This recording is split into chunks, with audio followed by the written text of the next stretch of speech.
June 14th, 4:04. I'd like to call this meeting of the Marion City Council to order. We will be talking specifically about the Eco-Industrial Park.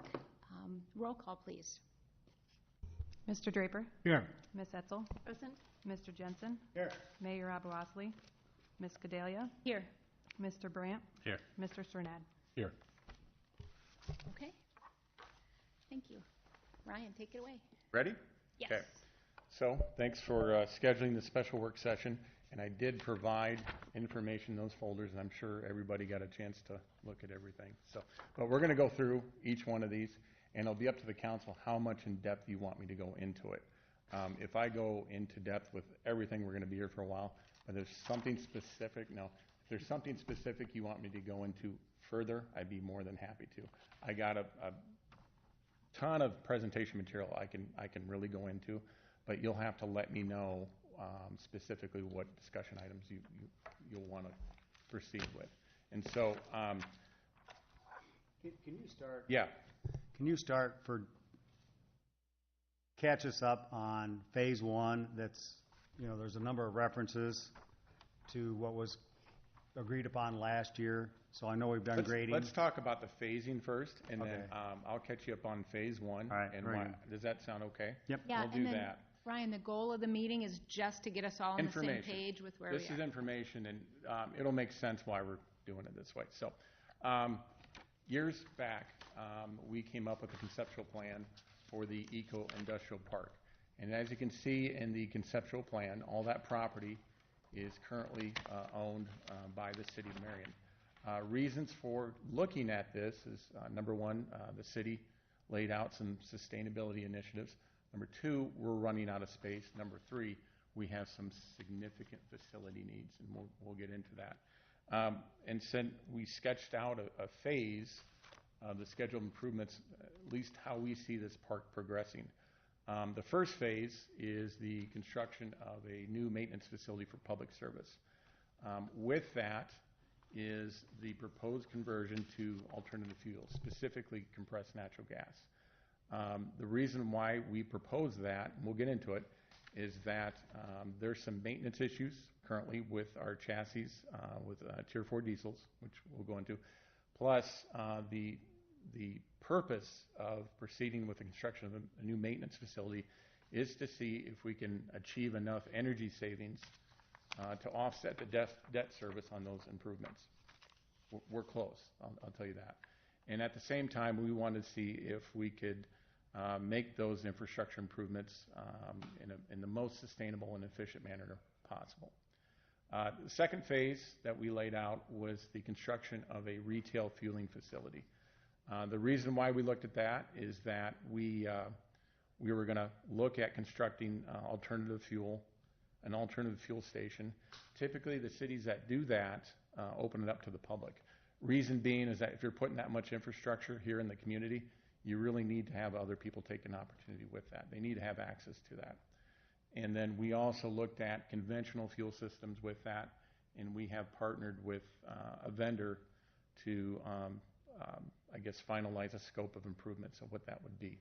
I shouldn't say the last phase, but phase three is a proposed material recovery facilities. The city has sketched out a strategic plan to become a zero waste community. At the same time, our current facilities, our yard waste facilities, are starting to become a little crowded. And so we can go into that as well to see how we propose on moving forward with that. So phase one, in your packet, that's that sheet right there. This is the capital improvements program, and that outlines the construction of a new maintenance facility. We started looking at this about 2.5 years ago, and this has gone through a heck of a scope of change. And essentially what this proposes is that we would move maintenance operations over to the proposed facility at the site we're proposing. With that, also integrate the necessary components to maintain alternative fueled vehicles. Okay, and I'll give you some background on that. We're at a point that we really couldn't move forward with really having serious discussions with this because we had a lot of infrastructure improvements to make, specifically improvements to the natural gas infrastructure. We can go into that. We're finally there now. So, but most of all, the need for this facility came from our existing facilities. And I'd be happy to go into that more. I know we have discussed our current facility needs, but if that would help, we can go into that. So, any questions up to this point? No? Okay. So these were the facilities before in 1990. In 1992, the city constructed what is currently our base operations facility here at 195 35th Street. At that time, there was a population of about 19,000 people within Marion. Since that time, we have grown. In 2004, we added a fabric tension structure. It was heated. We did it at a very cost-effective manner. I believe we spent about $190,000 for the addition, just for the tent. And the idea at the time that this would be a temporary solution until we could figure out a long-term solution. Didn't take long. I think the structure was up in about 3 days. It's a company out of Canada. In 2013, the tension fabric needed some attention. And then as well as our salt building, that's the back of the salt building. That's about the life expectancy of these tension fabric structures is about 15 years. And so here's a picture of it today. We've had to bring in people to fix that. But the real problem is that the company went out of business. They went bankrupt, Coverall Buildings. And the reason why they went bankrupt is that the buildings, specifically the type of building that we utilized for an addition, was structurally deficient. And what the kicker with that is that I believe that same building was used at the Dallas Cowboys practice stadium. During a high windstorm, the stadium collapsed, injured quite a few staff members of the team, and then obviously from that point, people started looking into it. We hired a KJWW structural engineer to do an analysis, and they did indicate that the structure was overstressed by 20 to 70%, depending on where the loads were. And that's kind of where the failures of the structure were, right at the trusses. So we hired them. They came in. They did some research. We found out states actually started removing the facilities. We got lucky because when we put the insulation up, we cross-strapped everything with cable, and that's what allowed us to keep utilizing the structure. They did move forward and provide us with another solution. That's to shore up the structure. In order to do that, it was a significant expense, and then we had to basically break our floor to do that. Our floor is heated, and so that would have been a major expense to go through. And so at that time, we visited with the council. We started putting together the plan for the eco-industrial park and trying to get by with the facilities that we have for now. So in addition to that, the space needs out there are getting to a critical point, whether it's the needs for personnel or for equipment storage as well as fleet maintenance storage. So at the time, the council's directed us to get going on phase 1 of the facility. So. And Ryan, aside from Marion, who else do we help service Springville for certain things? Oh, no, we, I believe 8 other communities. Okay. And then we have 28 agreements with City of Hiawatha, City of Robbins, City of Bertram, City of Springville, Mount Vernon, City of Anamosa. And so they look to us as kind of being the hub for some maintenance activities. And anytime they need assistance, we do provide that. So. Thank you. Questions up to this point? I'll keep going. If there's not, I'll just go down the line. Okay, good. And so, as of right now, that's the architect rendering. It's right here, right in front of you. We hired Knapp Warden last year to start putting together kind of a scope of the facility, what we thought would work. Where we started with staff is nowhere near what that building is right now. They really went into staff, went into our operational needs, and we would never dream that's the building that we're going to propose construction with. As it is right now, the facility is a precast facility. It's hardened precast. The reason why we did that is that we visited with fire and building. They indicated to us there's no hardened operational center within the city of Marion. So we challenged architects to look at that. What would that do to the scope of the project? They came back and it was very competitive. So as it sits right now, that is a hardened structure with the exception of the steel roof or the shop. The operation center in the front of the building, that's all hardened. That's a precast roof, precast walls. We didn't feel that we could do that, but they've worked very hard to put together a very competitive schedule of improvements. So, yes. I'm not familiar with this architecture firm, Knapp and Gordon. Why did we use somebody outside of our locale? When we started looking for people to put this together, we called quite a few people, namely people that have similar structures with us, than us, and then we went visit them, and at the same time I reached out to other public works agencies to see what they did. Everybody would give you a different recommendation, and then finally I started calling the banks. It's interesting because the banks do a lot of lending. Most notably, Rachi Construction. I called the lenders that they went through, and the lenders that I spoke with recommended same firm time and time again. And the reason why is that they have number one, a lot of experience. Number two, they have specific experience in this type of structure. And if you'd like, I could show you details on other projects they've completed, but basically this type of structure that they put together is something that they're very good at. So I just want to piggyback on Yep. that. I remember with our police station, and we put out, I don't know if it was an RFP or RFQs, I think it was RFQs, we needed a specific kind of architect to build that type of facility because of all the specialty things. So you're saying that this firm is a specialty one for these types of... Mike Warden is an architect. He's been doing this for over 40 years. Bill Knapp is a structural engineer. And essentially I can sit down with them, tell them what our needs are, and literally they can tell me what the cost of improvements are just by having that conversation with them.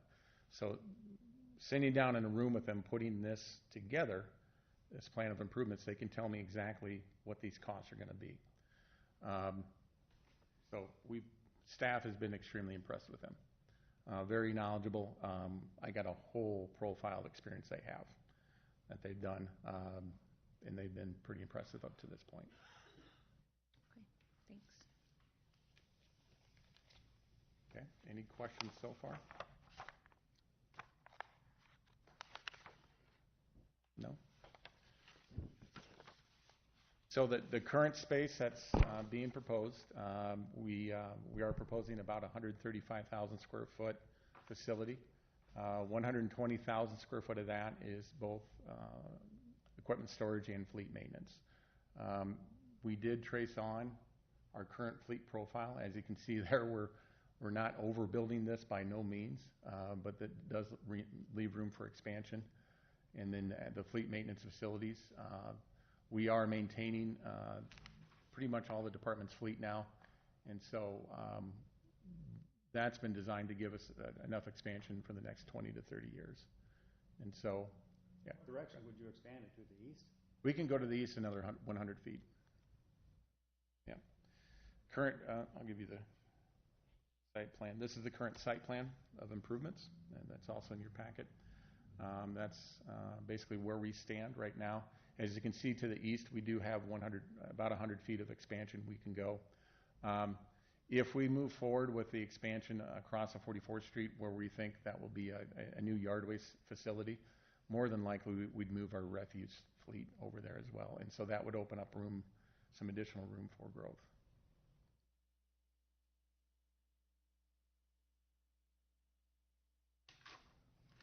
So Ryan, before we would ever need to expand that extra 100 feet, we're at 40,000 people. What do you anticipate we can grow to before we might need to expand again? In terms of population, Yeah. This was built for about between 60 and 70,000 people. And so let me back up here. The staff that we build out for is a staff of 72. Right now we're about 40 full-time. Okay. Okay.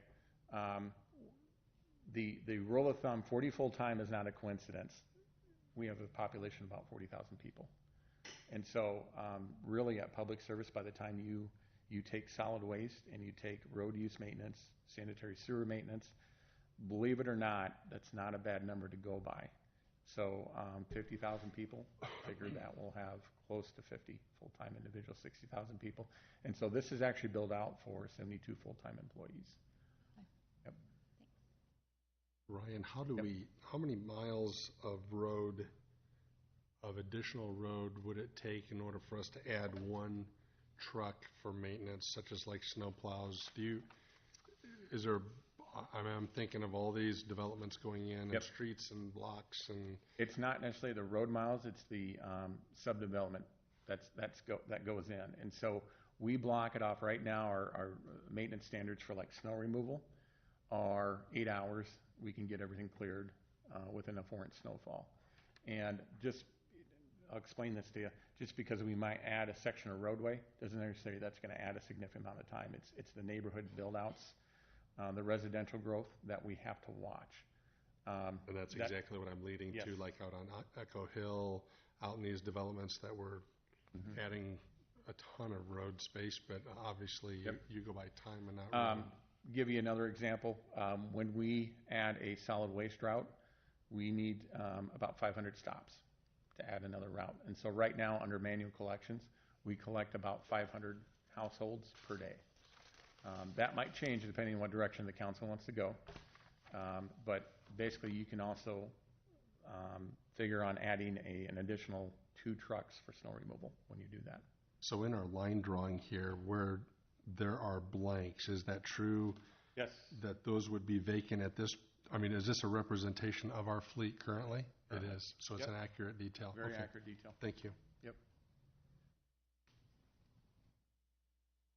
What about items such as like plows and the salt boxes and stuff? Are those sitting inside as well?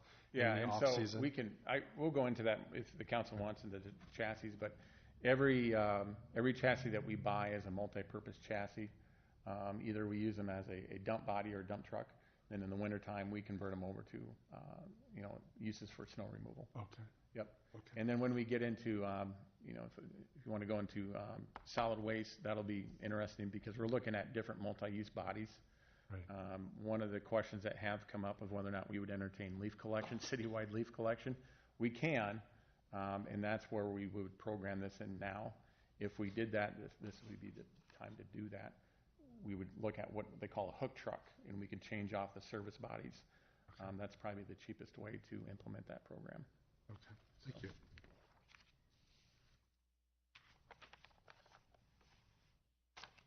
So, any other questions? I can keep going. Want me to? Okay. All right. So that's it's getting cut off. So the objectives here: 30 to 40-year design life. Probably lasts us a lot longer if all the phases go through. As I said before, we did settle on a hardened facility. Should last us a lot longer. I'll get into it a little bit later. Another reason why we went the insulated precast is because we're going to get rebates back from that. Right now, we're signed up for an energy program through Alliant and Mid-American.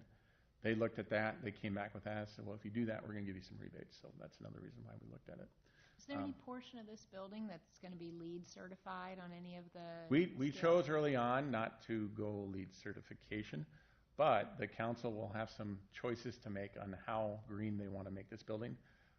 I'll get into it when we talk about the distributed generation systems and the geothermal, if you want. That's some pretty neat stuff. There is some opportunity to do some really neat things with this if the council wants to. So, one of the critical things we had to look at with this facility, when you utilize compressed natural gas, there are certain criteria you have to build into this facility design, most notably with the lighting systems and the heating systems, as well as the gas detection systems. For us to consider a conversion to alternative fuels, it would be very expensive to utilize our current facilities because we'd have to change out all the heating, all the lights, and implement methane detection. When you look at this from a scope of a new facility, that's very easily done and very done cost effectively because we can design for that. And so all of that has been introduced into the mechanical design of the facility. So, You were provided schedule, these are preliminary scheduled improvements, so if the council was comfortable in moving ahead, these are the scheduled improvements that we would look at. A facility like this is going to take easily a year to construct. It's a very large facility. And so by the time all the improvements were completed, we would look at next summer, maybe next fall before it was completed. Ryan, Yes. when are we talking about a decision date on this? So we'll get to that. So the next steps we're going to look at is that we're in the process of making a selection of a construction manager. And we're going to make that selection for sure tomorrow. We're waiting for our board members. We're taking a different approach to this. Typically, cities do what they call a bid build. You get all the plans and specifications together, you let the project, and you get a general contractor that comes back and bids the project. However, we wanted to do something a little different. We went the route of a construction manager. And essentially what that construction manager is, that we hire them as a city to work for us. They are there as the general contractor. They go out, they get all the bids from the subs, they bring them back to the city, and it's their responsibility to execute that function. The reason why I wanted to do that is that we wanted all the bids to be transparent. And so when the bids come back, let's say for the precast, when the bids come back for the mechanical systems, all of those bids will come back for approval to the council. And so we will see everything come through through a bid process. The construction manager is hired through a flat fee. They're not going to gain anything from the cost of improvements increasing or decreasing. It's their job to make that build a successful project. What's the downside then? Why wouldn't we do that on every large project that we do? I don't want to say this is a new thing to do, but I reached out to the universities, their board of regents. This is all they do now. We looked at a model of what they call a construction manager at risk, where they go out, they're at risk for completing that project within budget and to our specifications. We can't do that anymore. The state laws have changed. We can no longer do leasebacks, and so we had to change that proposal to just a straight construction manager.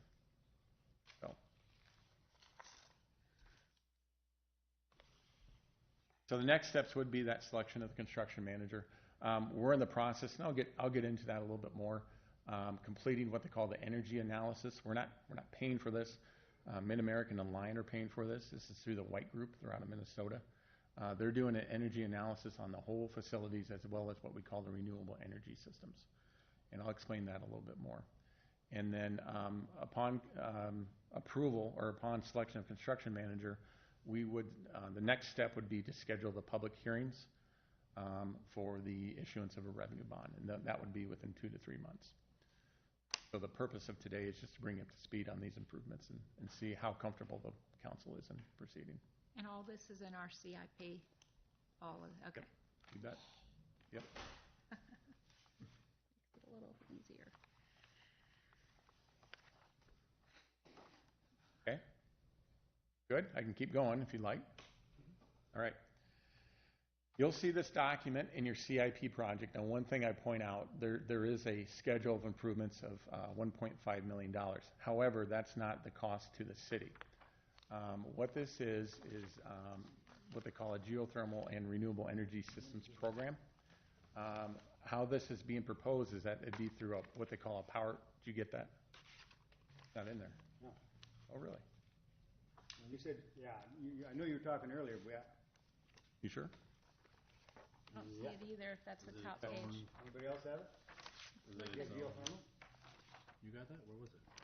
I do, right here. Oh. Where was it? Was it the front page of something, or is it within It's in the Might have packet? got clipped with It's in something else. between your phase, it's behind your phase one, or at least mine was behind the phase one before the compressed natural gas. Nope.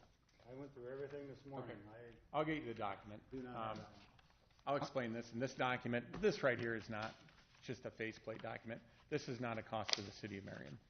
Basically, what we're doing is doing a power purchase agreement, and we don't know what that's going to look like. You got it? No, that's not it. What's behind?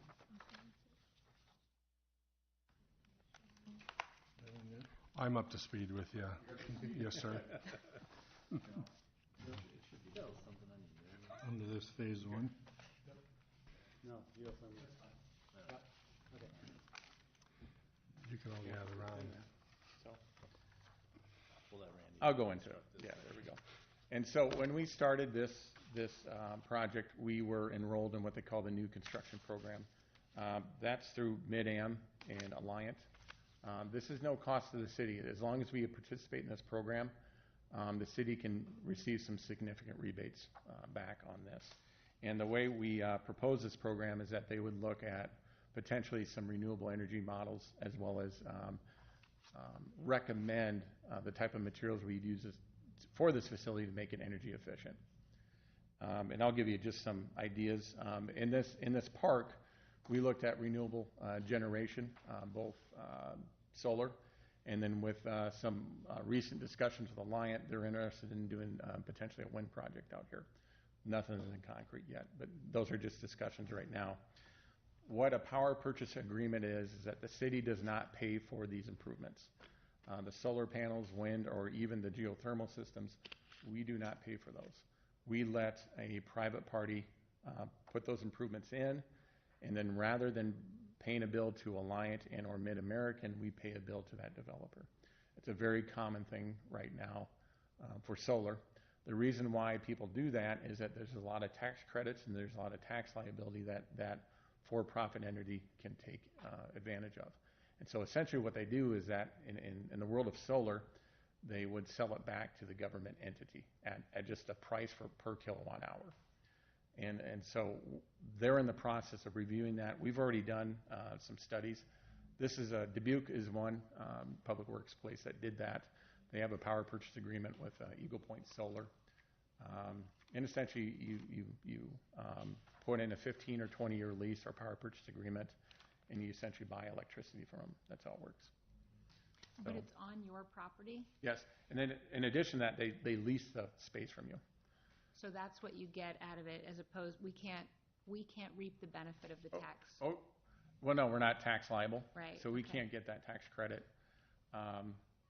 It's becoming a very normal thing for people to do. Even residential homes are doing this. And Dubuque's just one city that did this. A lot of cities are starting to do this quite more. We did a pretty substantial study on solar. We know exactly how much we can handle, how much we can put up there. Right now, we're in the process of doing a geothermal study. As I said, at first we were not even looking at that, but the White Group recommended it. And so there's a lot of people that do power purchase agreements for geothermal. Similar to here at City Hall, actually City Hall is on a geothermal system and they lease the ground loops. It's similar to that, however, there are tax credits with geothermal systems that we can't take advantage of. We can't depreciate that system out. Therefore, you get a developer that comes in and they just lease it back to the city. And so that's one of the things the White Group is looking at. And they're responsible for the maintenance and all They of can that? be. It depends on how you put that contract together. In New Jersey, we had people take it, you could actually have some solar panels and get farm credits. They called them solar farms, and even though Yes. you're in an urban area.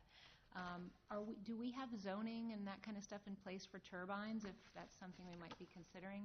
That's a Tom question. Right. That was just brought up by Alliant. They're interested in doing a wind program. So there is zoning in place. I think Tom could probably I speak to that. saw the more, but- picture and it made me nervous. 'cause Yeah. I don't recall it in my 4 years, but I'm glad we've already thought of that. Yep. So, but that's kind of what we're looking for. And then by the time we know what type of loadings we have for this facility, they'll come back with a recommendation on what areas to look at, how much geothermal we should look at. Right now, we're doing a study on geothermal. They actually went out to our site. They bored some exploratory bores, and they did what they call a conductivity test to let us know on how many BTUs we can get out of the soil. We have really good soils out there. And then they can also tell us how much loading we can do. They came back and they said we can actually run that whole facility off of geothermal, which Wow. you shouldn't be able to do, but you can out there. And so in theory, as the White Group said, if the city really wanted that to be off the grid, it could be. Just don't know how cost effective it would be. That's the thing. And so you have to weigh those options out. And then they come back and they give us a soils conductivity test. That's very important to do. In Marion, we have some interesting soils, about 45 foot down. We've been told there's a rock ledge. And so when you get around rock and debris like that, geothermal just doesn't work. And so by doing this, this will tell us exactly what our rate of return would be if we went that route. So as soon as we get that information back and we get the mechanicals traced on, we'll be in a very good shape to, we really have some hard numbers on the build out, but we'll be back to council to say, hey, here's your choices on pursuing this. How green do you want to be? And so it's been pretty interesting up to this point. Okay.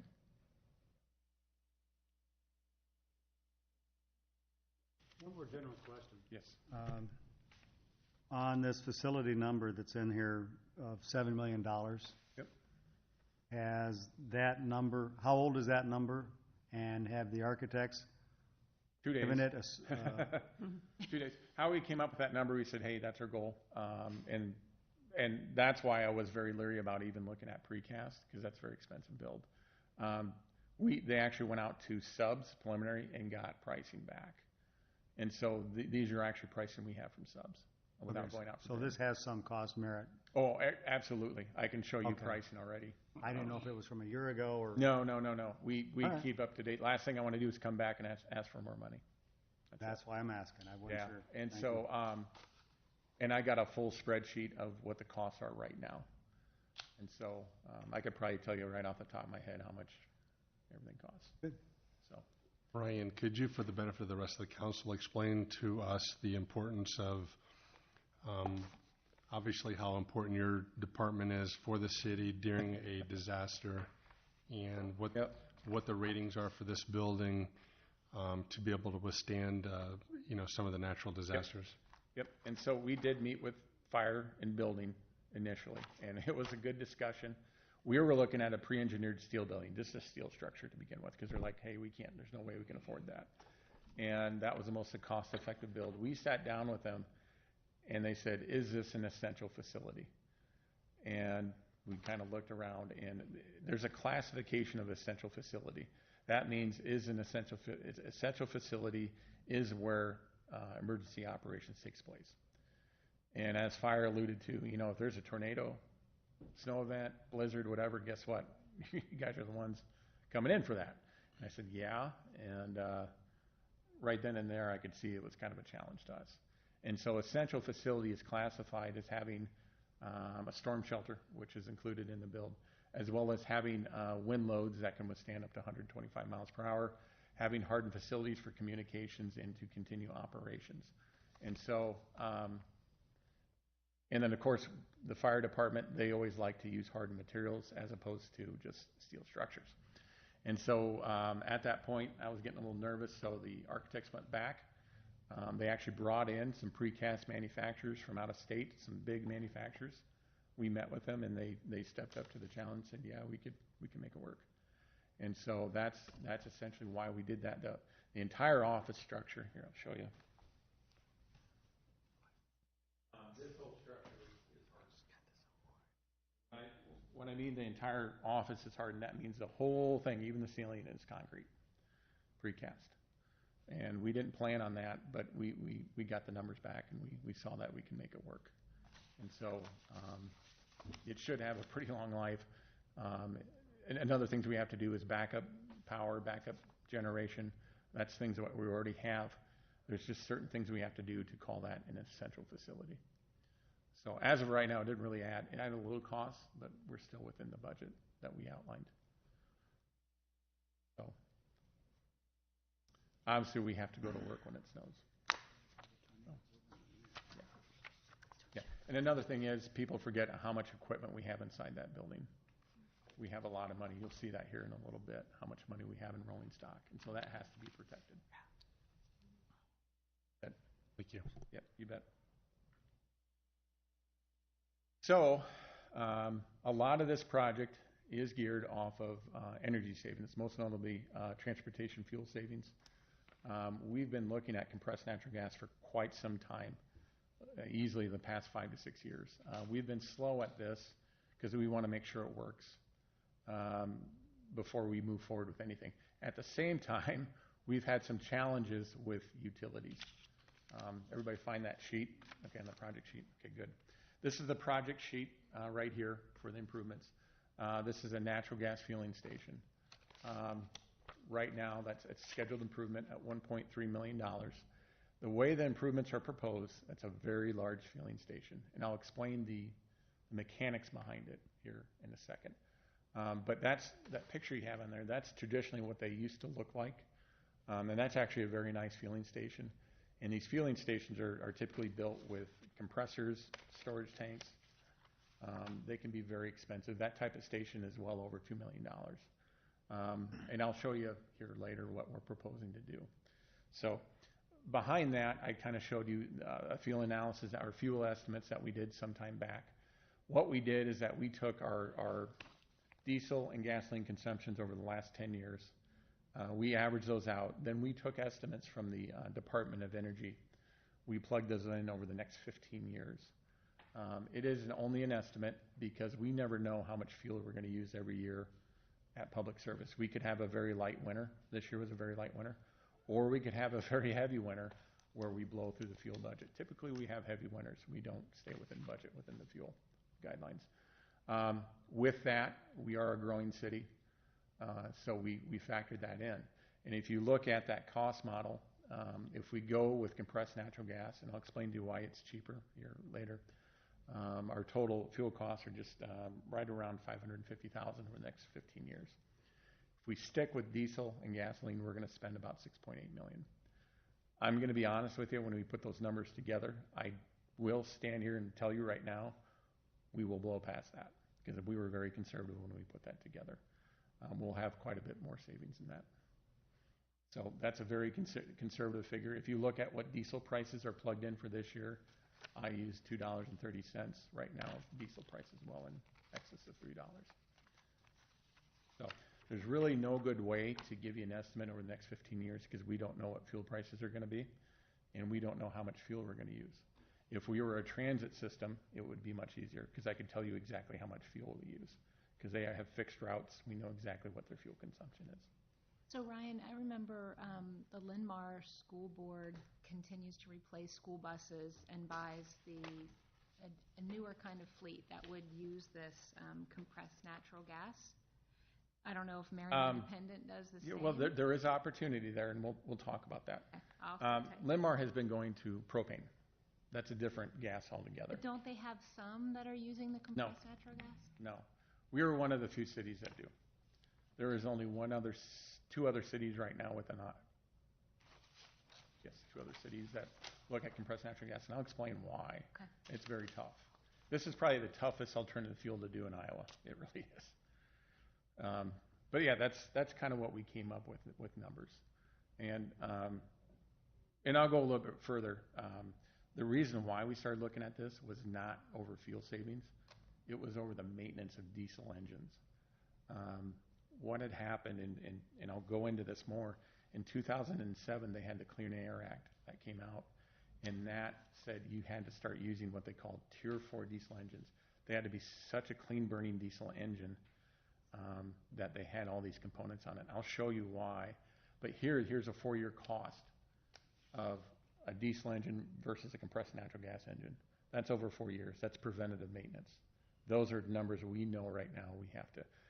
Those numbers are about 2 days old. We call up the parts shop and say, hey, give me numbers on all of this.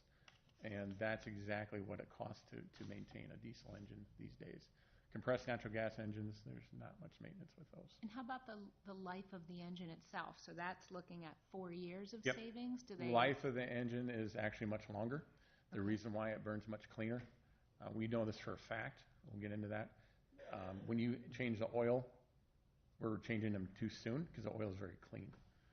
And another thing about compressed natural gas engines, if you hear about octane levels in fuel, 97 octane, things like that, CNG has 130 octane.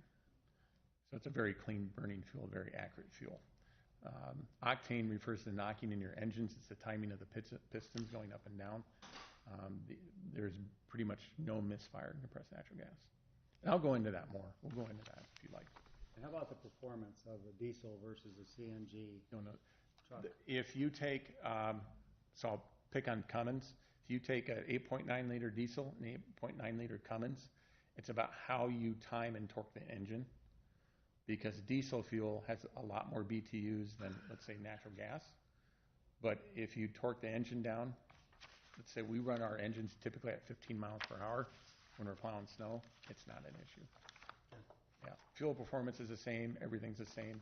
What you get, though, is different torque performances because you have different fuels. Yep. So I talked a little bit about station design, and that's where we're at. These used to be a very expensive build to build these stations. Over the last 4 years, you've seen some incredible advancements in this technology, and that's the type of station we would program if we were to move this level. Since then, that's the type of station that we would look at.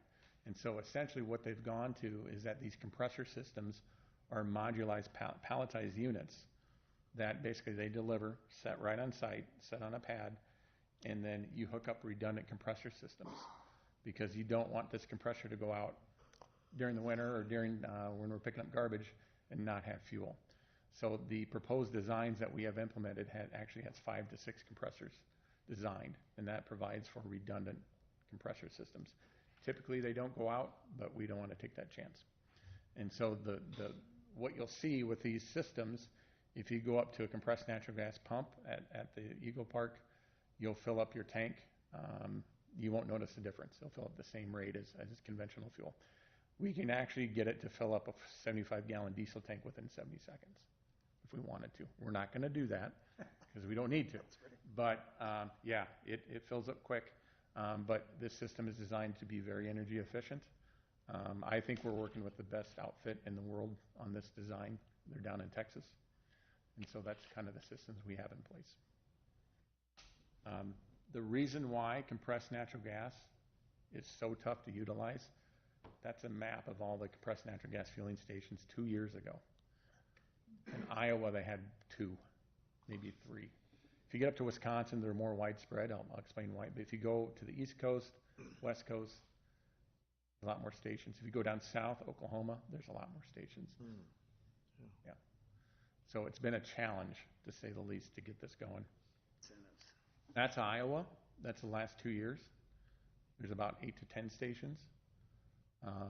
I wouldn't call them retail stations, but they are compressed natural gas stations. You can fill up at them. But I would not fill a fleet up at them. They're just not sized appropriately. But that's the reason why. And so when you look at these stations, this has to be a city that we visited out in Indiana, the city of Muncie. We took a lot of things from these people.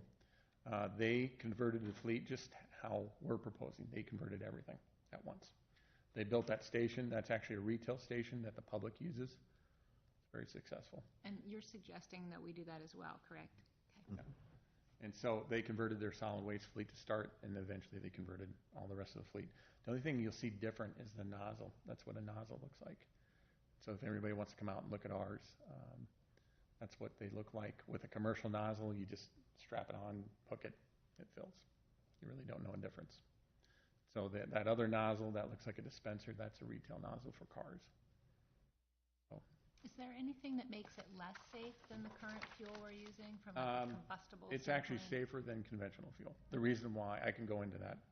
The tanks they utilize for compressed natural gas are built better. If you look at the tanks that we have right now on our demo trucks, they're bulletproof. If something were to happen where you have a gas leak, it's lighter than air. Natural gas goes up in the air. Diesel or gasoline, guess what? It goes to the ground. I'm not going to pick on propane, but we're not going to do that there because it's not, in a shop, it's not that safe. Propane sinks as a gas, and so if you have a gas leak on a propane vehicle, it'll sink and it'll go into the floor drains, and it'll become trapped. And this makes Deb happy from a fire standpoint? Yeah, Deb and I have talked. They did have some initial training. If we pursue this, what's neat is that the vendors that we work with for the chassis, they provide all the training in the world. So they'll come in, train the fire staff. They train our mechanics to build them. I mean, they'll actually teach them how they're built and to maintain them. They don't take chances on this. And so it's a much safer fuel. It's been proven to be a much safer fuel than conventional fuel. The reason why it's taken us a lot longer to do this is interesting. This is a map of interstate pipelines. This is a map of interstate natural gas pipelines. Everything in blue is considered an interstate pipeline, okay? If you notice down in New Orleans, you see all the pipelines? That's what they call the Henry Hub. That's how natural gas is traded within the United States. And so when we go out, and I'll explain this a little bit more, we don't buy natural gas from Mid-American. The city does not. We buy it from someplace down in Oklahoma. We work with a company called Continuum Energy, and we're in a consortium with a bunch of other schools, a bunch of other cities. And so Mid-Am, they transport it to us, and we buy it from another company down south. We get it much cheaper, okay? When you're a city, you can buy natural gas really, really cheap in Iowa. The reason why is that we have a lot of interstate pipelines that go up to Iowa. We have very good transport systems for natural gas. Go down south, they're even better. That's why we can buy natural gas much cheaper than most people. That's a map of Iowa. Those are actually all the underground pipelines in Iowa, and so that includes both natural gas. Natural gas is kind of the dark blue pipelines. That's in Marion. You can see that dotted light blue line, that all of our natural gas pretty much comes in from the south side of Cedar Rapids. When we started this project, one of the Public Service Board members is Tom Padley. He has recently retired as operations manager for Mid-American Energy. When we started this, he said I was crazy. The reason why is that Marion isn't a black hole of natural gas. We are underserved here, and everybody knew that. And so Marion, we really don't have one of those healthy pipelines going in to Marion, okay? And we knew that, but we still wanted to pursue this, and we pursued a couple different options to doing this. I'll tell you the story. Quick Trip, they built a station over by the airport, Cedar Rapids Airport. Their intent was to put a compressed natural gas fueling station there. They weren't allowed to because Mid-Am says, no, we can't serve you. We don't have the capacity to do that. And that's what we got into too. And so there's some difficulties in serving our city with natural gas. These are requirements that we laid out to run a station. I don't have to go into technical requirements, but basically that's what we would need to do for me to feel safe on doing this project. That's the minimum requirements. That says we would never shut down during a snow event. We would never shut down during solid waste collections. That's just what we have to have. So when we started discussions with Mid-American Energy, I believe we started this back in 2014, they came back with a price tag of just over $2.6 million that Marion had to come up with to make these improvements to the natural gas infrastructure. There's no way we could do that and make this project go. Just no way. It wasn't financially feasible. So some of you that have been on council for a while, if you remember, we started looking at different utilities. The one thing about natural gas in Iowa, it's not deregulated, but it's not as regulated as electrical utilities. And so the city of Marion, you can have 2 gas companies in the city at once. Okay? A good example is Ankeny. If you look at their natural gas franchise agreement, they have one with Mid-American Energy, and they have one with Black Hills Energy. All right? So we did that. We said, hey, we're going to look at other options. Black Hills Energy is actually served over in Springville, which isn't too far away. And we said, okay, Black Hills, would you serve us? And they said, absolutely. You just let us know. So I don't know if the council remember this. Back in 2016, we said, okay, let's start doing a natural gas franchise with Black Hills. They're closer than we think. It was about $1 million build for the pipeline. We were going to split the cost with Black Hills and get a recovery over the next 15 to 20 years. The very next day, we got a phone call from Mid-Am, says, we'll go ahead and do those improvements for you. Just don't give them a franchise agreement. And so since then, since November 3rd, 2016, we've been working to get the improvements into the proposed eco-industrial park. They paid for all the improvements. We didn't have to come up with anything. The thing of the catch of this was we had to get our final grading done. So if you remember, we went out for a final grading package. And so they would not put in, we actually put in a very large transport main to serve the park. We weren't going to take chances. So they said, before we even start this, you guys will have final grade. There's federal law as to how far that has to be underground. Okay? So that's why we went forward with a early grading package. We actually got a very good bid on that. Before we could do the early grading package, we had to balance the site. What I mean by balance of site, we had to take all of our property on west of 44th Street, and we had to balance the site in order to get the grade that we needed to do this project. So we had to annex some property. We had to go through that whole process. That started back in January. We had to do some public hearings for the annexations. We had to plat them. We had to do all that fun stuff. Finally, in May, we started letting the package, May of last year, we could let the grading package. We had to move roughly about 45,000 cubic yards of dirt. That's an enormous amount of soil that we had to move. So Rachi got the low bid, and in July, August, September, they actually started on the package. They actually gave us a really good bid on that. We budgeted about $320,000 to do the grading. They came in at $140,000. I don't think they would have been too happy if someone else got that project. So we got a very good deal on that. That's about the size of Maine that's in there right now. They just finished up those improvements probably about 2 weeks ago. They're getting ready for the meter set, but that's a very large gas line they ran in there. And so since we have that done, these proposed projects can now move forward if the council wants to. Before that, we were stalled. What's Springville using the CNG for? What's that? What's Springville using? They don't use compressed natural gas, just Black Hills serve that. City. Let me back up. City. Gotcha. Black Hills is in there. They serve the city of Springville. Yeah, if that makes sense. Mm-hmm. But Black Hills is a very large advocate for compressed natural gas. It's a mid-am competitor. Yep. Any questions? What, is that a 5-inch line, or what's the diameter? Outside diameter is 8, and then it's roughly 6 in there.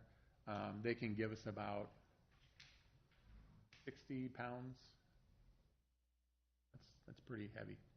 It's pretty good. That's what we need. We have 2 high pressure, I should say 3. We have 3 high pressure mains in Marion. None of them go beyond 140 pounds. That's 60 pounds, and that's our dedicated line. What helped with that, and I'll talk about them in a minute, is that Quick Start, Quick Trip, they're huge proponents for compressed natural gas. They're a really good company to work with, and they've helped us out a lot. As you know, they're building a convenience store on the north side of 151 and 13. They also have plans for a south side truck stop where they want to put compressed natural gas.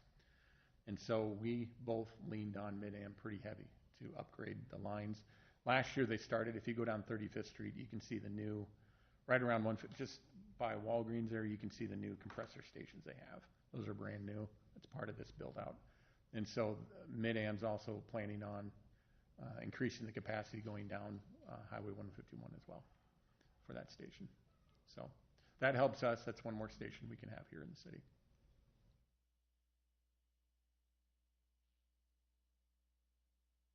Good so far? Okay. All right, I can keep going. So I'll talk about a little bit more about the chassis. Again, our reason why we started looking at this is that currently Tier 4 diesel engines are very high maintenance. In 2007, they passed an emissions requirement, which we can only have 15 parts per million exhausted through a diesel engine. That's quite a difference. Before, it was 500 parts per million. This will tell you why diesel engines now are so high maintenance. Here's on the left, you'll see a Tier 2 diesel engine. Wasn't much to them. In the middle is what we call a Tier 4 diesel engine. That has all the emissions packages on them. Very high maintenance. The diesel particulate filters and the other filters that go with it, EGR coolers, they are very high maintenance. It's great that we're reducing emissions, but they are very high maintenance. On the right, that's a natural gas engine. There's basically nothing hooked up to that. The reason why is natural gas burns very clean. Okay, much cleaner than anything else. And so with that, I'll try to explain that. With these packages, what it does, these emission packages, it takes the exhaust from the truck or the vehicle, puts them back into the air intake of the combustion, and it burns them off a lot hotter and cleaner. And so the exhaust systems are burned off a little bit more heavily. And so you're burning off exhaust fumes. You're injecting exhaust fumes back into the diesel engine. That's why they're much cleaner. High maintenance, though. They burn a lot hotter. So back in 2013, we thought it'd be great to start doing a demonstration project. So we put a very small station back there, and you guys have seen this 100 times, I'm sure. But that's just a small compressor, and we converted 2 trucks over to compressed natural gas. Those are probably the worst trucks you could convert. We were trying to break them, essentially. We're trying to see what problems we could find with them. But that type of engine in those Fords, a 5.4 liter, are not a fun truck to work on. And so that's what we converted. On average, our price to fill up the truck was about 19 cents a gallon. The reason why is we buy natural gas a lot, very cheap. And so we paid back that project within 10 months. And so we had a lot of success with that. We're still using that truck. We wore out our compressor. That compressor is really a home compressor, but we wore it out. We filled up 2 trucks at the same time. It worked great. And then we plowed snow with it. We plowed snow and it was 20 below with it. We tried to break it. We just couldn't. When you went to change the oil in it, it was very interesting. The oil was so clean. But the one thing we did notice is that when you change the fuel systems, you could tell the difference. But that truck was never designed to burn natural gas. It was designed to burn gasoline. So it was very interesting. The price of natural gas is usually consistent. Price of natural gas is that black line right there. As you can see, other fuels go up and down, up and down, up and down. You got to remember, natural gas rates are set by the Iowa Utilities Board. And so there's another level of protection that you have. So you don't have those major fluctuations that you have with oil. You don't have those major fluctuations you have with propane or even electric. And so natural gas is a protected resource that you can count on. Anymore, pretty much any chassis that we utilize at public service can be manufactured out of the factory as natural gas. You can't see it. It got cut off. 60% of all refuse trucks now are natural gas. They just are. The chassis manufacturers that we've toured, it's a no-brainer anymore to look at this. So anywhere from snow plows to street sweepers to garbage trucks, everything coming out of the factory is compressed. Not everything, but everything can be prepped for natural gas. The engine that we're proposing on using is a very proven engine. This has been out for about 30 years. It's used all over the world. This is actually a new engine. There's barely any emissions off of that. It would be called zero emissions, but in California, they don't allow that. In California, it has to be really clean. And so that's your near zero emissions engine. And so that's pretty much the spec we're going with. What's the price difference in the vehicles? Altogether? Yeah. 15 to 20. No, just to buy off the lot. Well, it depends. If you're looking at a large dump truck or let's say a large refuse truck, it can be between $15,000 and $20,000. With a small truck, it's about $8,000. More or less than a regular? More. Okay. Yeah, they're more money. However, I can go back and show you that the maintenance on those long term is a lot less in the field. Yeah. Okay. So. Ryan, Yeah. you might explain that the compressed part of that is what scares everybody. Natural gas, if we had a long enough hose, you could run your pickup all over town on natural gas. No, we run a generator behind our office on natural gas, but you have to compress it to have enough of it in a vehicle to run it, is basically. The motors run forever, And that's a good question. For us, it's not a big, we're around it already. For a lot of cities are around it. If you go out to California, they've been around it for 30 years. Going out to Texas, they've been around it for 30 years. It's nothing new. The compressed systems are about as safe as you can get. It's a tank. If you guys want to come out, I can show you our tanks, but they're bulletproof. If anything were to happen, it just exhausts into the atmosphere. It's not at a mixture rate where it's flammable. So it's not like they explode or anything like that. When a tank, if a tank were to explode or something like that, it just goes airborne. It doesn't flame up or anything like that. And so it is statistically a lot safer fuel than what it is now. Yeah, there's a lot of questions about that, but we've been around it for so long that it's kind of a no-brainer for us. Well, if it explodes, it goes up. Yeah, it's just airborne. If It's the like a diesel balloon. truck gets a hole in its fuel tank, Yeah, it goes down until the fire boys come over and put it out. So. Yeah, we're not the only ones. If you go in the Midwest, Dane County is a great one to look at. They're pretty much their entire snow removal fleet's on this now. They actually use the gas from the landfill to fill up. The methane gas they collect from the landfill, they utilize in their trucks. Dublin, Ohio, Moline, there's people that have figured this out before us. In Iowa, though, it's a challenge because of the natural gas infrastructure, getting that in place. The fueling stations, it's a challenge. And I will say there's a lot of people looking at us right now. Dubuque did buy a nice truck like that, snow removal truck. The problem is they had to park it last winter because they were using a retail station that broke. So they couldn't fill the truck up. That's what they did. So obviously they're looking at us right now. I've talked to them, and they're all on board on doing it. It just makes sense, financially. They just need the infrastructure to do it. And so the people we're working with on the station side, I got a feeling they'll be able to help out quite a few people in Iowa. So, Ryan, is there anything that could potentially interrupt that service for us? No. Momentarily, or the way we put in, I don't think they'll let me show you. The way we put in that main is that we looped everything back on the transport, so they'd have to essentially shut off all the natural gas in town for us to not have that. And plus, we are looking at other things for that station. I don't think I put anything on there.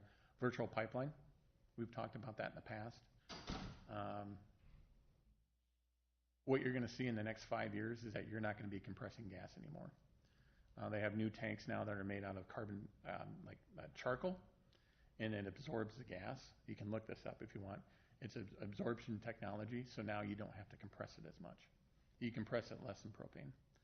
And so what has happened is that you have a lot of, I'll pick on the dryer, or the grain elevators, where they have a lot of big dryers and they run propane. Now you have what they call virtual pipeline, where you park your semi-trailer out next to the compressed natural gas filling station. They fill that tanker up. You're ready to go. You can just utilize natural gas wherever you go. Black Hills Energy is really into it. There's a mine outside of Decatur that uses it. And so Black Hills, the reason why they want to work with us is they have a really big interest in that. So it's becoming so redundant, it's not an issue anymore. It's actually more, the delivery aspect of natural gas is actually better than diesel fuel. I can talk about that too. So I talked a little bit about Quick Trip, Quick Star. That gets keep cutting off. They are a great proponent for compressed natural gas. I'll tell you right now, their delivery fleet, if you want to go up to La Crosse, if anybody wants to go up there, I'd be happy to take them up there. You go up to La Crosse, I believe 75% of their semis and delivery fleet for all the Quick Trip, Quick Start stations are compressed natural gas. They did this a long time ago, and then that's why they have so many stores that are going compressed natural gas. Yeah, go ahead. You talk about the cost of it. What is the, trying to understand the component conversion on that. So on a full tank of compressed natural gas, what is the distance range versus liquid fuel? It's the same. It is? Yeah. And so if you put a 50-gallon natural gas tank on, it's the same. So it doesn't change that component at all? No. You just compress it different. And the engine utilizes, a compressed natural gas engine that's been designed for it. It's the same. Sure. Yeah. It's just a lot cheaper. So this is interesting. Quick Trip, Quick Star, we were initially talking to them to come out to the Eco Park, and they had an interest, but they saw a better location. They want to sell donuts and milk and things like that. But went up there, and I was just thrown back on how far in depth they are at this. And here's a brochure. If you go into a Quick Star, a Quick Trip, and let's say you want to run your vehicle on compressed natural gas, they'll give you this brochure. And you can literally take your car up to La Crosse, and they'll convert it for you. It's an amazing company. It really is. I actually got to meet the owners that founded, and they're just amazing people. And so that was very interesting to learn that. They actually have a very large maintenance facility up there. This is their fueling station. This is where they fill up their trucks. This is actually a public fueling station as well. And so if you go up to La Crosse, this is right across the road from their distribution center. And if you've ever been up there, it's a neat campus because they have their own dairy, they have their own bakery. It's really interesting how they do things. And, the public can go in and fill up, and their fuel prices are typically lower than everybody else's. I think CNG's on the top. They charge $1.79 retail for it. They typically mark up natural gas about $1.20. That's a lot of profit for a compressed natural gas station. And so, yeah, there's things to look at here. But, I mean, that's what they do up there. I'm not saying the city would have to do that, but it's a very incredible company. They have a great fleet maintenance. The snow plow that I showed you before from Dane County, they actually convert all the Dane County snow plows. So Dane County will actually bring them to Quick Trip, and they do it for them. So I kid you not, it's a really neat company. And they're there to help. They answer just about every question I could think of. And so when I went up there, I took a city vehicle, one of our natural gas vehicles. I filled up at the city. Then I filled out here. I spent about $4 round trip getting up there. So, yeah, it's pretty neat. And so as we look at the chassis program, some of our goals is to do an implementation over the next few years. We're looking at a uniform fleet profile. Right now, if you come out to public service, every chassis is different. So we have different parts. We have different maintenance levels, different PM schedules.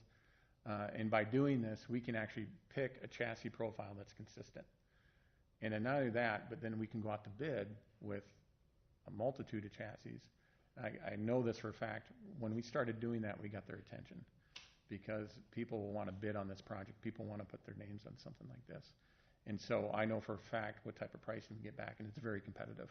Rather than going out and buying one chassis per year and replacing that on a 10-year or 12-year schedule, when you replace your chassis altogether at that 10 or 12-year schedule, things are a lot more competitive. Okay. With this, good question about the natural gas engines. I know for a fact we can extend the life cycle of these trucks or these chassis because they just burn that much cleaner. There's a lot better maintenance program with them. With that, we avoid the Tier 4 engines, which are very expensive to maintain. And we'd be pretty close to emissions-free fleet. That's something to think about. And as I said, we're looking at different applications for the chassis. And so as we implement this, I broke these out in different, you got all this equipment. We have road use, sanitary sewer, and solid waste. When we look at the implementation schedule, road use, I can tell you right now is that we really have most of that money in the bank. For the last 6 years, we haven't bought much equipment. And so we've delayed our scheduled replacement by that long. And so what we're proposing to do is use our replacement funds that we already have in the bank, as well as our road use reserve funds that we have not touched for the last 6 years. And I'll go into that in more detail, but there's a reason why we want to do that, is that we have some grant opportunities that just broke open for us. Yeah, go ahead. What would happen with the vehicles we're replacing? Are we kind of We trading would trade those in. Okay. Right, I'll give you an example. Right now, we have a 2001. I'm picking on streets. We have a 2001 single axle dump truck. That thing should have been replaced probably 8 years ago. Yeah, we're pushing them. And I'll give all the credit to our mechanics. Our fleet technicians are incredible. When we talked about this, it said, let's do it. We'll find a way to make it work. The garbage trucks are killing us right now. They're very old. Those things get beat up really hard. And those guys have really pulled through on us to get here. So I put all the schedules in there, and I put the values in there. I'm going to tell you right now, I was very conservative, and so the acquisition costs are going to be much less than what I put in there. Again, I don't want to come back and say, hey, you wrote the budget, but we've already gotten some preliminary bid specs back. I know exactly where the costs are going to be there. It's not going to be close to this. And so when we go out, you're going to see some cheaper returns on bids. Same thing with sanitary sewer. I broke these out in each separate fund, and that'll show you the actual acquisition costs. Again, we're looking at usually utilizing the replacement funds, and I'll get to why we're going to do that in a second. And I put those schedules out there as well. So it looks like a lot of money, but bear in mind that we have not spent that money for the last 6 years. This has been built up in the bank accounts. Typically, when in road use, we'll spend 300, 400 grand a year in replacements. Same thing in solid waste. To buy a new garbage truck, about 300 grand a year. So we're just putting it all together. So we're not planning to convert existing, we're planning to replace? Yeah, for the most part, we're looking at replacement. When you convert, diesel truck engines don't work that way. To go to a natural gas engine, you need to have spark plugs. Diesel trucks don't have spark plugs. They ignite the fuel with compression. Total different design. So you really can't convert a diesel engine to compressed natural gas. You can convert a gasoline engine, but I'll tell you right now, most of our gasoline fleet is already past replacement, about 5 years to 6 years past. So everything we have that's due for replacement has already been due for replacement. We're not adding any additional costs. We've just been saving our money. One thing I'll like to point out when we get to solid waste, we programmed this in there for a reason. We've been getting a lot of feedback on our current collections program, and we have a ton of time to talk about this. We don't have to commit to this, but as we stand right now, we do manual collections. We collect everything at the curb manually. The information we're getting back from like surveys and things like that, when are we going to go to automated? When are we going to have leaf collection? The way we put this together, this proposal, would include a fully automated program with leaf collection. Okay, not saying we got to decide this now. There's a lot of conversations that the city has to have before we consider going that route. And so that's what we put in there. If we're looking at doing this program, now's the time. I'll tell you that right now. The cost of a chassis to do automated collections is nothing. It doesn't cost any more. The cost is in the bins. We have to buy all these bins, these automated bins. Same thing with leaf collection. If you look at the breakout, it really doesn't cost, it does cost something to do leaf collection. It's about 250 grand to implement a leaf collection program. But since we're doing these chassis, we can design for that. We can design a roll-off chassis to put a leaf collection system on. And then we can take it off, utilize that chassis for snowplow in the winter. Okay? And so the way we program this is that we can consider this. When I break it down for you, you'll see why. We're really not adding a lot of cost to the city by doing this. If we're going to do it, now's the time. Right now, we do manual collections. We collect about 500 houses per day. We have anywhere from 5 to 7 routes that we collect. We have a good approval rating. There's nothing wrong with that. What we're running into is a couple things. Number one, I'm having a hard time finding people that want to keep doing that. No joke. It's very hard work if you're out when it's 10 below throwing garbage. It's not an easy job. Or if it's 100 degrees out. All the credit to our people that do that right now. They do a very good job. The other thing is we're having work comp claims sneak up on us. I was just going to ask you that. It's got to be. What are the claims that we get? Yeah. Lon, years ago, has always said we're going to be mandated to do this at some point. I agree. I totally agree with them. At some point, we're going to have to do this. The other thing is, what type of levels of service do you want to provide the community? That's a political answer. Okay? And so we have some neat things we can look at, and we're not pushing to do this. We're just saying there's an opportunity to do this. The way it comes together, it would impact solid waste fees, but not a lot. Right now, we're at $14.50. Cedar Rapids is at $22. If we want to do this, we'd have to add probably, I'm guessing $2 a month. We'd go to $16.50. That's still a pretty good deal. And that would include leaf collection. That would include solid waste collections. So we would be introducing a new service with the leaf collection, all new service. right? Well, plus, aren't the bins for the automated pickup, aren't they larger? They are larger. Yeah. So, I mean, people wouldn't be buying as many tags, right? Or correct. And so you can do some really neat things with the bins. Yeah. One of the things, we went to that city out in Indiana, Muncie, and they went to large bins, and they were so worried about the senior citizens with the large bins. They didn't think they'd like them because they're used to bags and everything like that. You couldn't pry them from their hands because it's so easy to wheel them down, sit at the curb. They can put so much stuff in them. That's our questions. What are we compromising by doing this? We have a really good rate of service, but what are we compromising if we do this? What would the capital be to provide those bins off the top of your head? 1.5 million. 1.5? That's where the bins are. That's the cost of That's going the to this program. expense, That's the cost. But it's just one outlay, like if It is. people need to replace it, that's on them. And so, but we'll go into this in more detail. After about 5 years, you see a huge savings. Because when you go to automated collections, now you can go to 750 homes a day rather than 500 with one truck. Okay?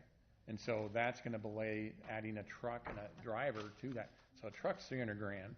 Doesn't matter if you're manual or automated. That's a lot of money. Then you have another driver. That's another $80,000 a year you have to schedule, or probably more than that. And so that allows you to expand your program without adding fleet, without adding personnel. Same time, the biggest thing we get are yardies. That's, when people come into public service, when are we going to yardies? That's the biggest thing. The yardies, the big green containers, that's what Cedar Rapids has. Oh, for the yard waste. For the yard waste. You Yep. put a lot of weight in it. Yep. The only downside, again, I've always said, the one thing Cedar Rapids has on us are those containers. Yeah. And the size of them and the weight that you can put into them. Again, I love that aspect of it. The downside I won't like is where I've got to put them. Now, That's the majority of people have to put them outside of their house. Yep. Now, Not fit in the garage. one thing you gotta consider when you drive down Marion during the fall, It is not as. it's one of the cleanest cities you Not can as drive pretty. through. Because we don't have leaves on the curbs, we don't have these big containers on the side of the houses. Not picking on any cities, but it's one thing that you can notice, there's a huge difference between Marion and other cities when you drive through. It's a very clean city. And so part of your solid waste planning is where do you put those containers? well, you definitely pick a color that is more blendy with the environment, that's for sure. Red's a great color for us, but maybe not in our cans. There's also got to be a different work comp class code rate Yes. remuneration for an automated versus a manual as well. Yeah, absolutely. I got stuck the other day behind the Priscilla truck in Cedar Rapids, and it was a yardy thing like that. And the one house hadn't put them out far enough, and he just went on by that house. Well, we do that now. Because If they you can't don't reach have it. them out to the drive, that's Yeah. considered a violation, we'll tag you. They have to be brought out where Yep. you can get them, Yep, that's city ordinance right now. Yep. Some of the counselors might remember this. When we went to Muncie, we looked at their automated program. They went compressed natural gas for their fleet. They went to a single bin collection system. They got rid of they just have one bin. That's all your recycling, all your yard waste, and garbage. It's probably the most efficient program I've seen. They can do 1,000 houses per driver, and they're done by 2 o'clock. So what do? You get back and then you sort through it all? Like how They do don't you, sort. it all glass, cardboard, trash, It eventually gets sorted. right? Put it all in the dump, fill that baby up, and get them out of here. Oh. Yep. And so that's the discussions we'll have to have. Really, these need to be started at the board level. This is probably the first year our board's been open to it. We have a very conservative, very traditional board, and they're like, no, we're happy. Very cost effective what we're doing. It now it's like, okay, we better start looking at this. But this is a very interesting system. We'll talk about this more later. It's a very efficient system. This makes you think about what is truly recycling. Right now, recycling costs more than refuse. So when we go out to landfill, we dump for about $34 a ton for recycling, and it's $40 a ton for refuse. The only reason why it's $34 a ton is because the landfill is incentivizing that. It should be 60. So with the markets right now, it's very tough to do single stream recycling. I've been told EasyCog, they're kind of the solid waste planners in the region, single stream recycling is dead. We got to start looking at other things, and I totally agree with them. And so some of these options that we can talk about, not just this, but there's also dual stream collection, where you have 2 containers, and you just think about things a little bit different. And if we have time, I'll get into that. But dual stream is basically putting your refuse in one container and putting your organics in another. Organics are your paper, your cardboard, things like that, that are not a lot of money. It seems strange. In order for us to eat healthier, it costs more money, and to get rid of our garbage more effectively is more money. You go to San Francisco, I've got some friends that own a very large converted warehouse store down there, and this is in the Bay Area of San Francisco. And they are inspected quarterly. And if they find that facility out of check, the fine is $50,000. They take their recycling very, very serious. But yet in that area, that is probably the cleanest city I've ever been in. So there's a cost, but at the end of the day, I guess it does help our environment. So. Yep. So keep that in mind when we talk about other things, is that we really have to look at recycling a little bit different. Because it used to be the newsprint was very valuable, a recycling commodity. Well, guess what? There's not a lot of newspapers going around these days. And so we can't get a lot of money for our single stream recycling. I think worth any value is the cardboard, and that's up and down, up and down. All the cardboard goes to international paper, and cardboard's getting cheaper. You don't get as much money for it. So we really got to rethink what is true recycling.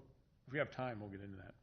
So Ryan, if you went to the yardies, there would be no more grass bags? No.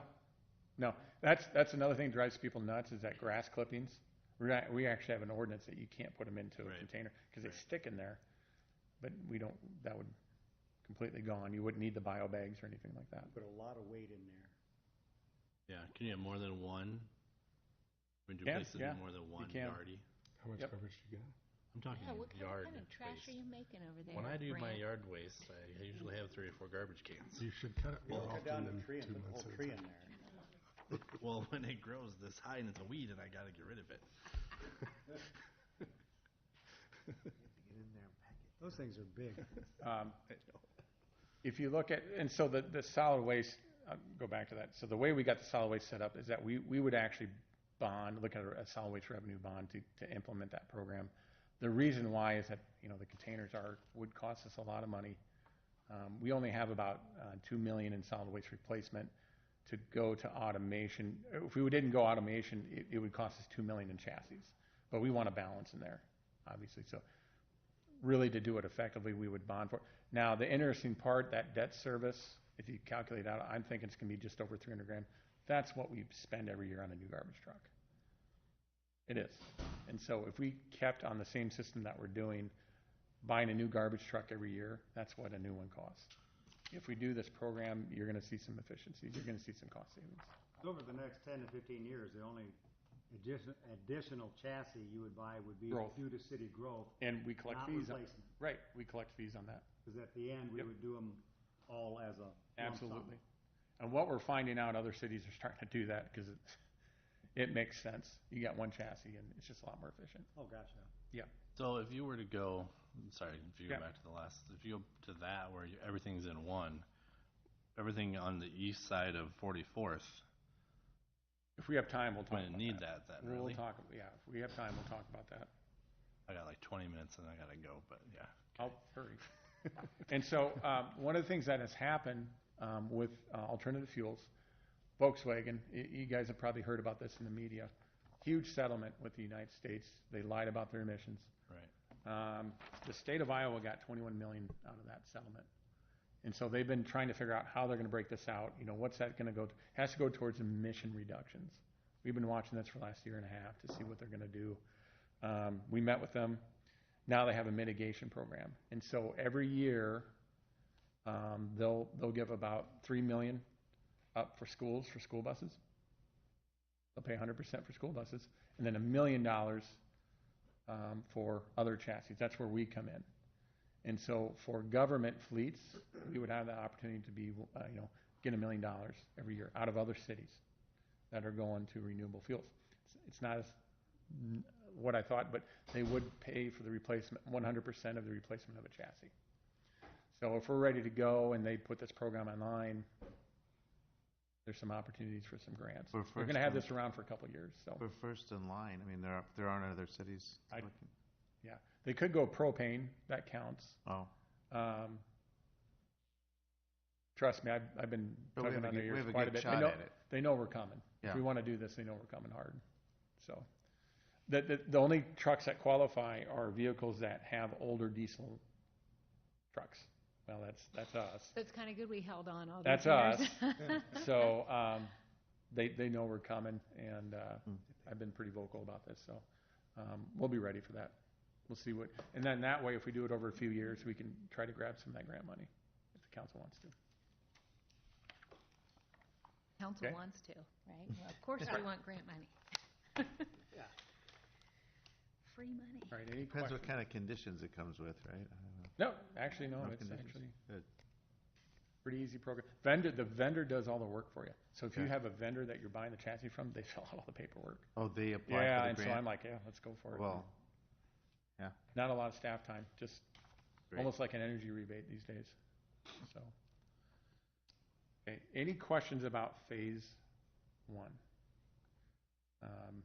That was a lot of information. I'm sorry. Really, if I would have came earlier, it would have been, we wanted to wait till that infrastructure was in place to really have solid conversation of these improvements. We've been waiting a long time. Now it's in place. All of this can be real. We just want to make sure the council understands, and if there's any concerns, obviously we want to vet those. I just have a question I know you gave us that matrix of a proposed timeline. Mhm. What's the first thing we're going to see related to phase one that? So the we're first gonna thing we take have to action do on? is select a construction manager. Okay. That's next week. So I'm going to get with our board. I have some board members that are still getting back to me. That's first. Now that doesn't commit anything to the project. I'll just saying we selected this firm. We're not committed to the project till we start doing some public hearings. That's 2 to 3 months if the council wants to. Okay. Okay? So we got time. The only thing that if the council wants to proceed with these improvements, it would be nice to get the footings in this fall. If we did that, talking to all the subs, we can keep going through the winter and get this built. If the council needs more time, we would, I'd like for you to reach out to me, talk about any issues that you may have, any concerns, and that way I can, we can look from a scheduling standpoint how that might impact the improvements. But it sounds like things are budgeted for this Yes. in the Oh, CIP. yeah. It's more a matter of time and direction-ish. And comfort level of the council.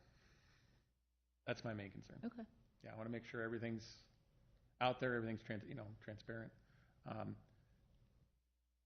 This is not an easy thing to explain to citizens. Trust me, I've done it a number of times. It's easy for them to get confused. When you spend some time looking at the numbers, not a bad deal. I think that's the other piece I would suggest. Use your mic. That's the other area I would suggest we think about in the next month or two is how we do introduce this by our newsletter to the citizens. I actually made up some brochures, some materials, and I need Amber to take a look at them because it's going to be a lot easier to hand out some simple information in order to get this out there. It's just, this is not the easiest thing to explain because if you look at the monetary, if you look at that budget, it's like, oh, what are you spending? But if you look at the long term, we're really not spending, long term, we're not spending that much money, if any, at all. Well, and you got good cost savings to Huge cost offset savings. a lot of what you're talking about. I mean, compared to the last time, Ryan and I talked a couple of different times over the past few months, this is all now finally in a consistent format where you can take a look at it. I can get my arms around it. Last time we talked, I could not. Well, it's spread over so many So funds. congrats on It's that. hard to follow. And Steve's talking. Steve actually dropped by. I have a total financial cost right here. If any other council, I gave one to Steve. Steve came to me and said, "Hey, this is how I'm seeing it. Yeah, but here's a few changes that we're looking at." This will show all the costs that are going into all these projects on phase one. So it would help if you guys want to copy that. Whatever's put out to the general public, I think needs to be even more simplified and I agree. in a consumable way that people can look at it and easily, at least get a grasp of what it is. And it can't be, it's we're trying to wrap our brains around all this information. I know. I don't know how you do it, but it's got to be in a very consumable We're working on fashion. In a nutshell, the question is going to be, what's it going to cost me? Yeah. As a bottom line homeowner, stuff. What's it going to cost me? And as I look at this, that is much more minimal than I would have anticipated. Yes. So, I would do it in 2 pictures. The driveway with a picture of a bag of garbage and one without a bag of garbage. It's very simple. You know, it comes to we'd had that conversation before, you know, when it comes down to when we dial 911, when we turn the faucet on and we flush the stool and our garbage is picked up, it's a good day.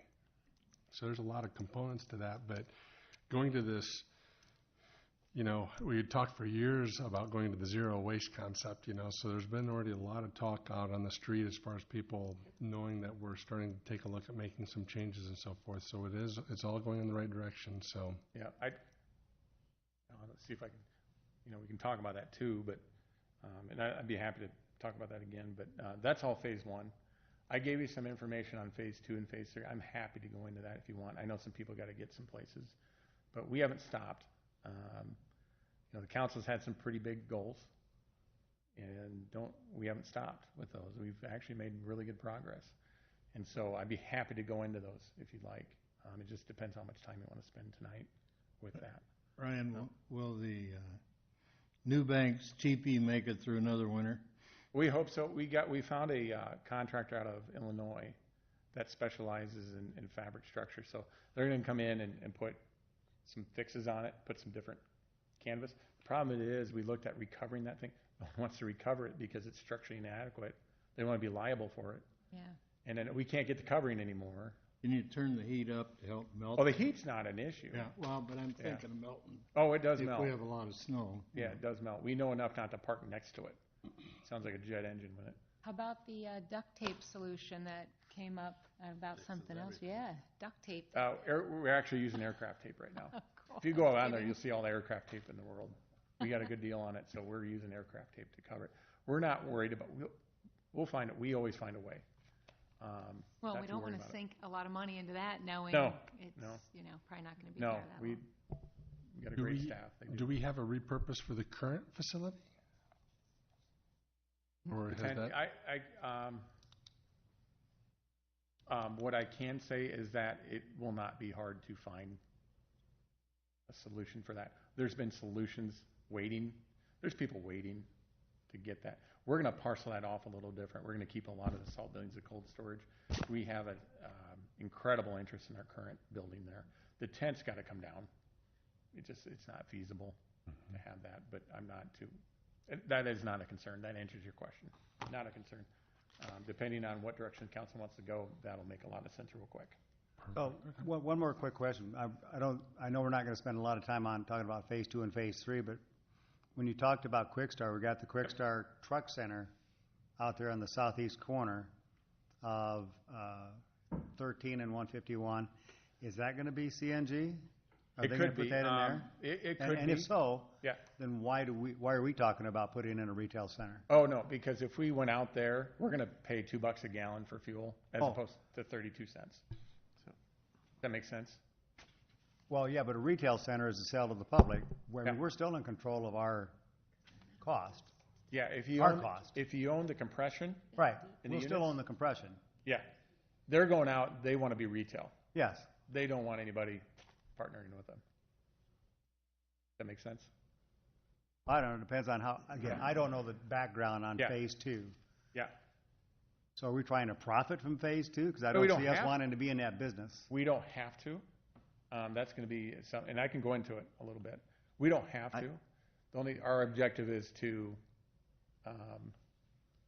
have that available to the public. That's up to the city council what you want to do with that. All right. So I think we have a lot here to digest for now, and then don't you? I mean, you know. I don't need to get into it anymore. Yeah, we can. Enough? Yes. Save phase 2 for another meeting. We will. I'd agree.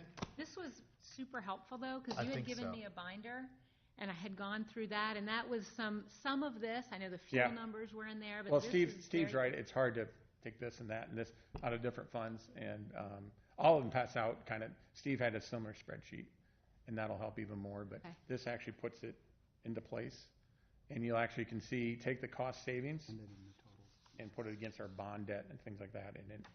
Well, and I appreciate just having all the data and showing this is very data-driven. I know you're looking for comfort level and we're not taking action, but I think all of this sounds really good. We've budgeted for it, and it's exciting. Okay. It's very exciting. Thanks for all your work. Okay. Second Steve's motion. To adjourn? You got it. Are you moving to adjourn? I move. All right, well, okay. I'll second. Are we all done? Yeah? Good. Anything else to add, Ryan? Sure. Thanks, Thank Ryan. you very much. Ryan. Thank you. Thanks. All right. Phase 1. Meeting's adjourned. Hurrah. Good job on all that Yep. detail. Yep.